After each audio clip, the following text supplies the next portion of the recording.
Welcome back, everyone. Before we dive in, a big thank you to Sailboat for sponsoring this episode.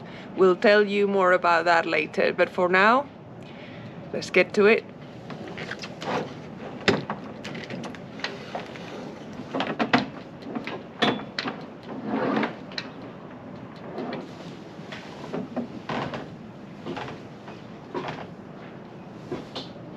I am in the head, and this is the only piece of flooring that is already tapped in. Because it was the first one, it is not a great job, and we use biax and we are not very happy. We think it's thin, so we're gonna use a thicker cloth. And here you can see we had to add an extra patch because we didn't measure it right. Anyway, I'm gonna give it a quick grab, and I'm gonna try to put another piece of thicker tabbing on top of it. And still there will be a tray, as you've seen, on top of this that will be glued somehow.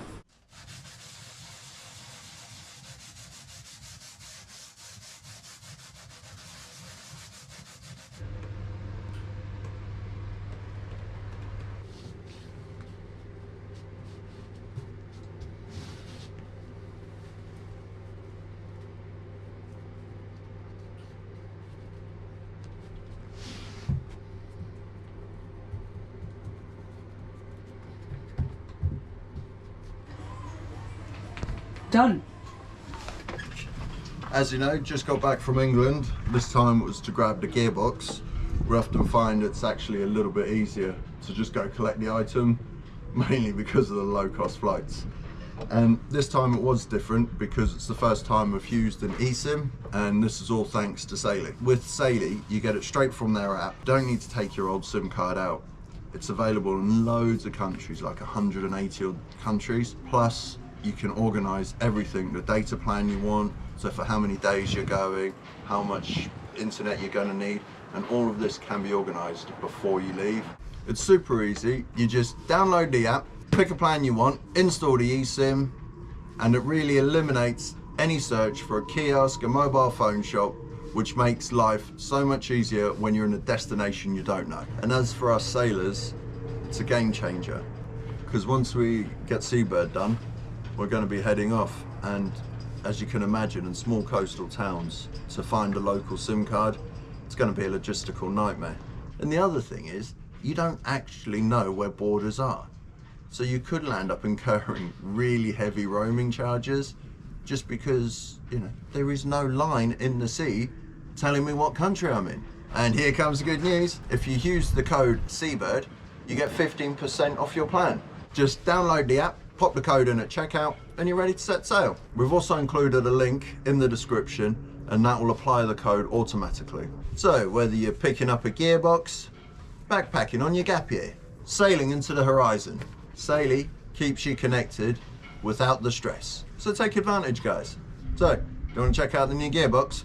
Ooh. Here it is. Dun, dun, dun. Needs work. I can't get this nut off here, but I've been soaking it in oil. Yeah, that nut is not coming off. I put a shout out on a Facebook group. The amount of people telling me it's a left-handed thread. It's like, Oh, car. I've read the manual, I know it's a left-handed thread. Yeah. Doesn't help me take it off. So I'm sure with a little bit of heat and a bit of a bar, we'll get it off.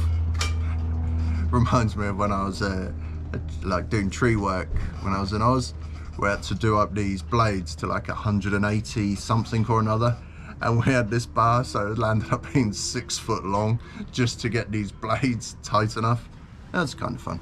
But anyway, so I'll have a go at that later. Yeah, maybe you guys have some advice. It'll be good to know, to hear from you. Yeah, should have bought a new one. Yeah, I had to get this the suitcase because they wouldn't let me on the plane with my little one, and luckily I double bagged the gearbox because there was a slight oil leak.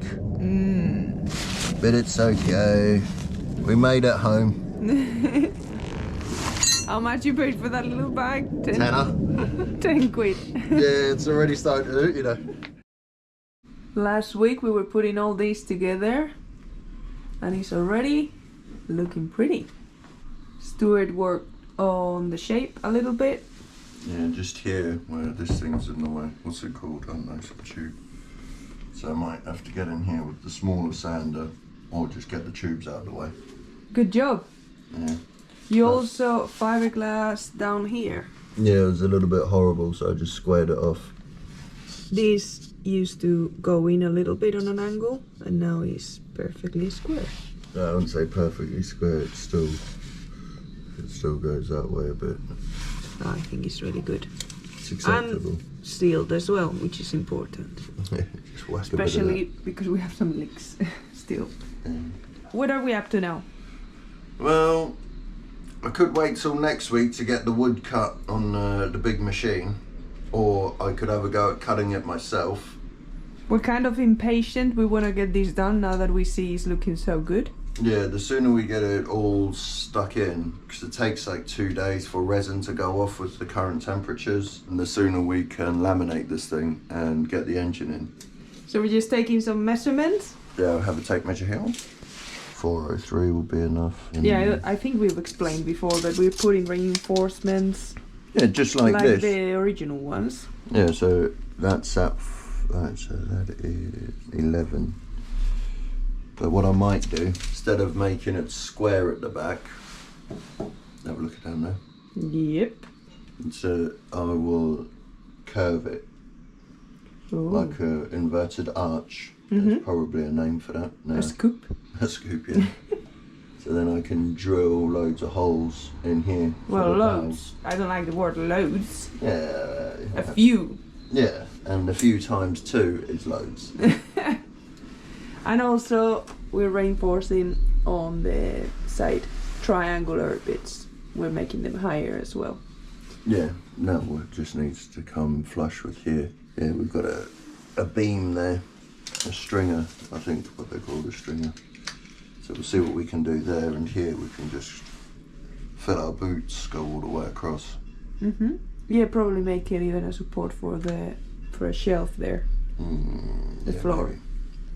Could be. Okay. That's, Looks really good. yeah, apart from here, still, that should be alright. It's fiberglass. Yeah. This is this sharp. Yeah. So let's get a jigsaw out and cut this bit of wood. I'll do it downstairs. Oh yeah. I hope we haven't made it too high. So do I.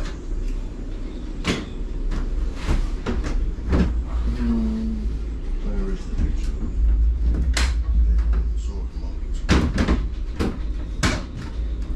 Yeah, we're only going to know once we put the engine in. Ben was like, "You're going to do a dry fit?" I was like, "Nope." With the engine? Yeah. So like that.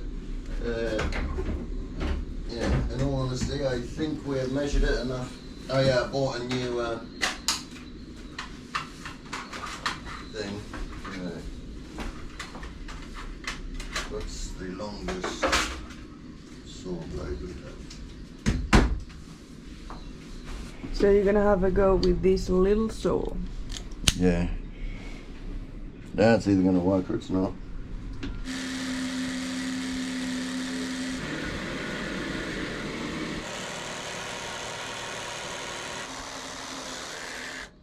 That was okay. Bumpy. Right. Let's see if it fits. Square enough. You can always whip that off with the belt sander. It's a bit tight in. Yeah, a little bit. But that can be sanded off, I think. Yeah, I'll take the belt sander down. I'm not going to bother cutting it along. I'll just cut the arch already.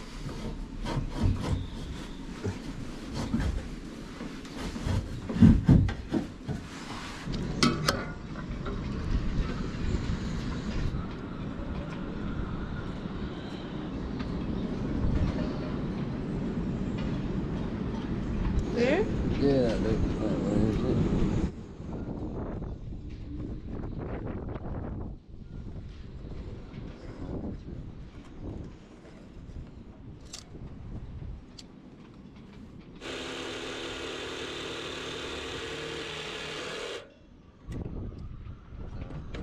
drill a hole diagonally from this side, and then if we can we'll drill a couple of holes from that side, and then we've also got to do a couple of holes on the top.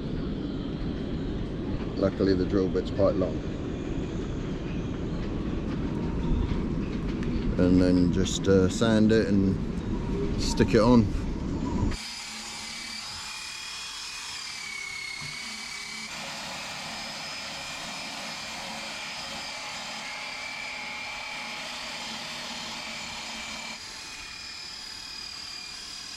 There's been some sanding and now they fit. Maybe too loose, but it's what it is. If we had kept the same engine, we wouldn't have to do this. But I think it's good. Yeah, it was space for filler, for epoxy.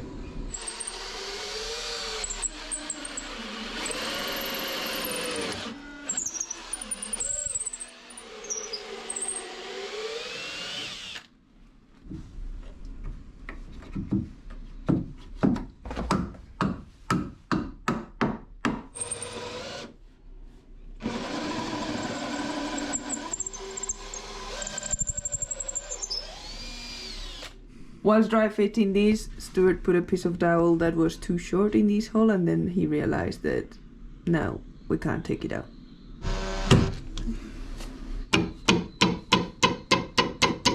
And I've still got to drill further in. Some of you purists will be like, well, there's a little wobble. That's going to be covered in epoxy and fiberglass. Yeah, this is the start of the structure. Yeah, I think that's acceptable. Look what we did out of camera.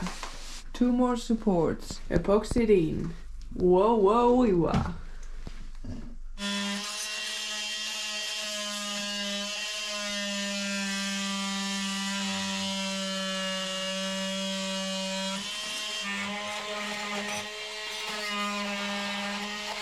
So there are 2 bits of dowel going down from the top onto the cross beam thing from the old bed, and then there is another 2 going diagonally onto the side supports. And how solid is it? Do you want to do the test?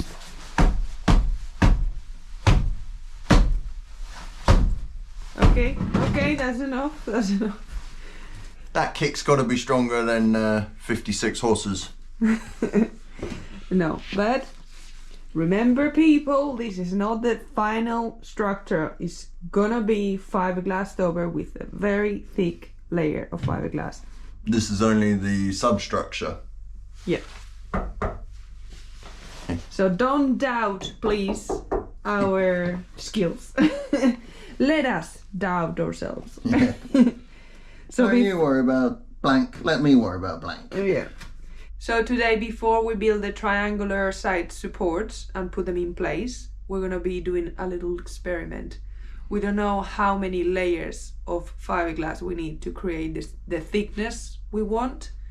So we're gonna lay 1 layer, then 2, then 3, then 4, and then 5. Just a few little bits of fiberglass to see how thick they build up. Yeah. The reason for the experiment to measure the thickness of this glass is so we can not build it. Yeah, pretty much. Is that a word? Overbuild. If it's too thick, it's going to be a pain. If it's not thick enough, it's okay. It can be fixed with shims. Yeah. So we need 135 millimeters, so about 5 inch off the original bed. And we're currently at 128 millimeters, so we have maximum of, like really maximum of 7 mil. So that's quite a lot. So if we can do 4 or 5 mil of fiberglass, that should, in theory, mean it all works. Yeah. But you know what they say about the best laid plans. And it is quite tricky to know how thick it's going to be just by guessing, because once this gets wet, is different. So we're gonna just do a few samples and then we'll decide how many layers of fiberglass we put in over the whole engine bed.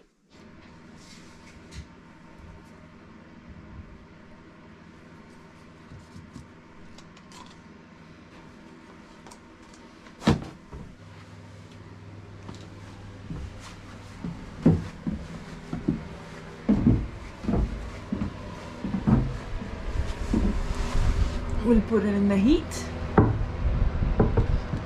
This is another job ticked off the list. I'm happy with that. 2 coats of primer, 2 coats of gloss. Both of them were 2-part epoxy.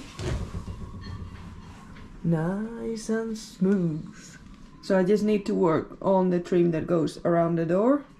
Just need sanding and oiling, but I'll do that another time.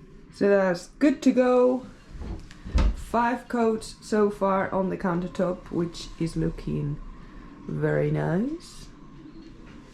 And this is dry and ready to measure, I think. But I'm gonna wait for Stu because he probably doesn't want to miss it. I don't know, maybe it's a little bit, ow, sticky still. He has just gone to the shop to buy some hose because he's looking into how we're gonna rig the 2 strand boxes and the bilge pump, which is here. We want to already drill the holes on the bilge because we're gonna over drill them, fill them with epoxy, and then drill them so there's no water ingress through those screw holes. And obviously all these will be easier without the engine in place. Probably they'll be installed before the engine goes in. And look, those middle supports are now sanded. They're looking good. When we get excited about a project, we don't grab the camera as much, and that's what's happening with this engine bed, because we are so close to get it done. Yeah, we forget about the camera. It is super exciting. Today we're gonna be working on the side supports and probably put them in place, and then the structure is done. We'll just have to fiberglass it. So it is super exciting, because once that is all fiberglassed, the next step is painting it all white. As you know, the bilge is painted up to this floor support here, so we need to do all that. And yet, once it's painted, there'll be a lamp over there, finally. You had to buy that doohickey because... No, I had this doohickey in the shed. Ah, okay. Non-return valve. Yep. Okay. And that's all the 38 they had in stock. With the electric bilge pump, it's 1.1 inch.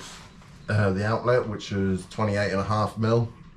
And obviously being in a very metric France, the only pipe you can get is 1.25 inch or 1.5 inch. So I'm gonna try and job on some 25mm onto a 28mm fitting with the heat gun.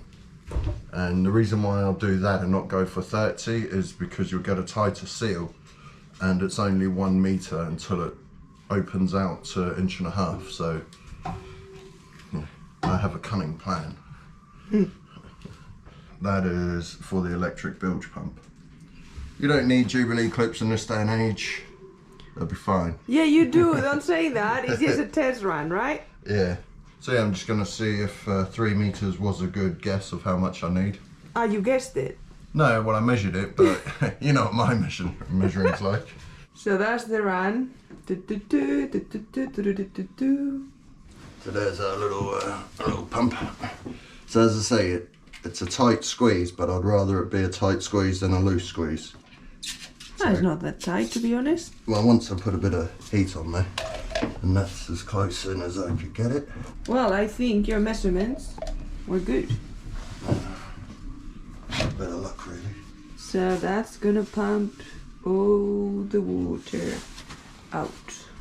Yeah. Non-return valve, and then a loopy loop. The only thing is, because we've got to probably land up sitting about there. Yeah, that's fine. Just because of this one. For here. Okay, this is Marina from the future asking for help and advice. If you have a boat or have had a boat or have installed a bilge pump, what is your experience with non-return valves and the run of the hose and the loop at the end? We would like to hear from you because after we did this little mock-up of how it's gonna be run, we asked the internet and we saw a lot of opinions about non-return valves and how to install bilge pumps, and a lot of them didn't recommend a non-return valve. So if you have experience with it, please leave a comment and let us know what you think, because we would like to do it the best way possible, as always. And we thought this would work, but apparently it might not be a very good idea. So if you can give us your advice, we'll be very grateful. Let's go back to the past. So apart from that electric bilge pump, there's going to be those two strong boxes. One of them is going to be rigged to the engine, so in case of an emergency we can use the engine as a pump out and it will come out the exhaust. The other one is going to be rigged to the manual bilge pump in the cockpit.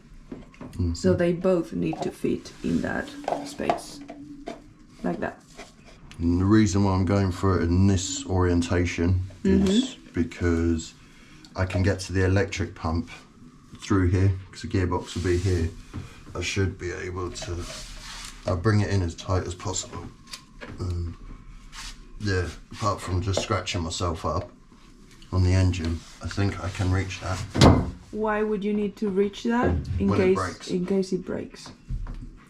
And can you replace it though? Like if the engine is in, can you take that one out? I think so. It's not going to be a nice job, and you're going to get cut up a little bit, but... No, it might be okay. Okay, it's just tricky to imagine until the engine is on how much room we'll have to do stuff. So this area here is just probably just got the shaft to about there, and the gearbox tapers up. So I think if I've got pretty long arms and I'm quite stubborn, so I think I could do it. Then the only other thing we need to add at the back is the float switch, which we don't have. Okay. We have a little bilge pump alarm switch that can go from manual to automatic, and it's also got two float switch, one down here for the low bilge and one further up, probably forward of the mast for the high bilge. And when that alarm goes off, then I would probably worry quite a lot. Because you mean that there is water up to higher. Yeah. Okay. Cool. See my sanding? Yeah, I've already shown to people. Yeah. Nice and pretty. Yeah. Probably just varnish it and it'll be alright. It's mainly rounding all the edges, so when we fiberglass over, it's easier, and yeah, it's not good to fiberglass when there is sharp corners. Okay, should we do those supports? Yeah. Cool. So this is the experiment. We've got the squares out, and we're gonna measure and see. I would have put it on plastic. Yeah, it was quite hard to take them off the wood because I put them on wood instead of plastic. 1, 2, 3, 4, 5. So this is 5 layers of 800 GSM. We'll keep it in new money. 6.2, 6.5. So about 6.5. Yeah. Ooh. 4.7 for 4, so 5 in some areas. Yeah, that was just a little lump. So we've got 6.5, 5, 4, 4, and then this one just over 3. No, just under.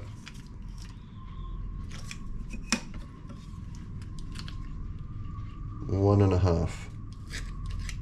So it's about 1.5 millimeters Yeah. per layer. Yeah. Obviously, the first one is more than half as thick as the second one. But that's understandable. Yeah, we were curious to see if the next one would be like, you know, if 2 layers would be double one, if 3 layers would be triple one, but it's not exactly like that. Yeah, that's 2 layers. That ain't bending. So now, after the experiment, how many layers of fiberglass you think we should put on the engine bed?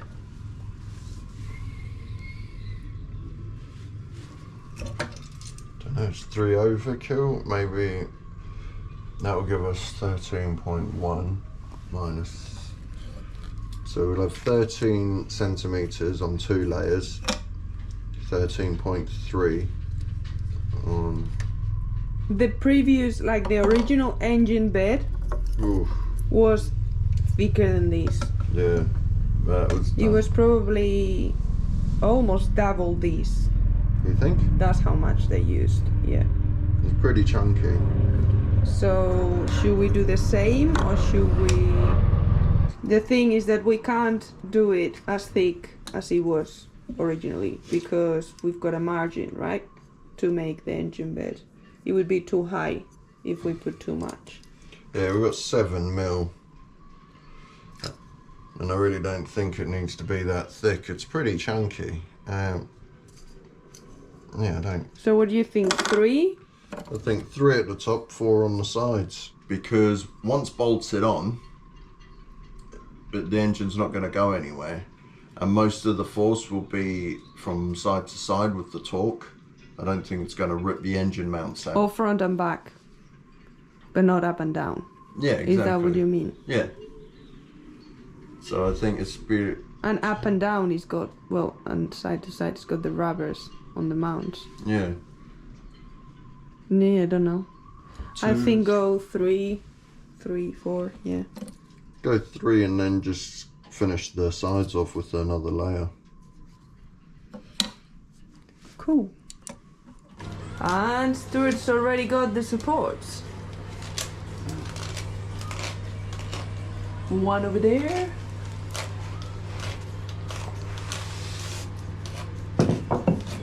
And another one over here.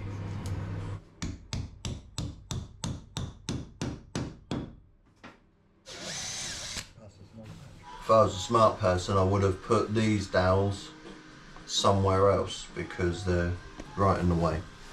So I've got to have to be fairly straight. Accurate?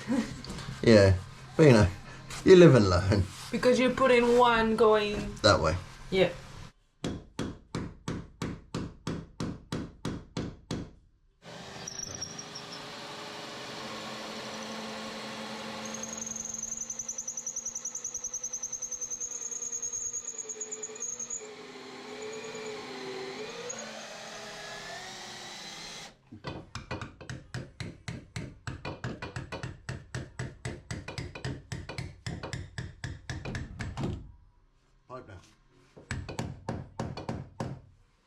We can confirm that no dowel was harmed on the making of this engine bed.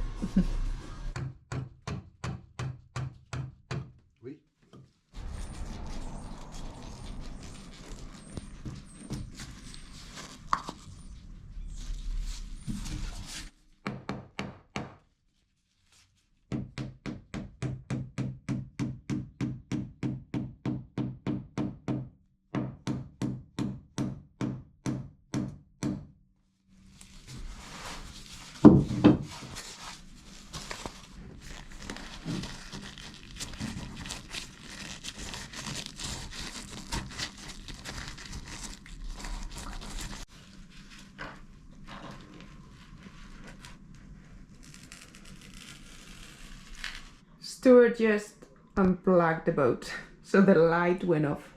But the engine bed is finished now.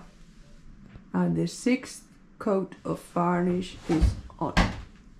And that's it for the day.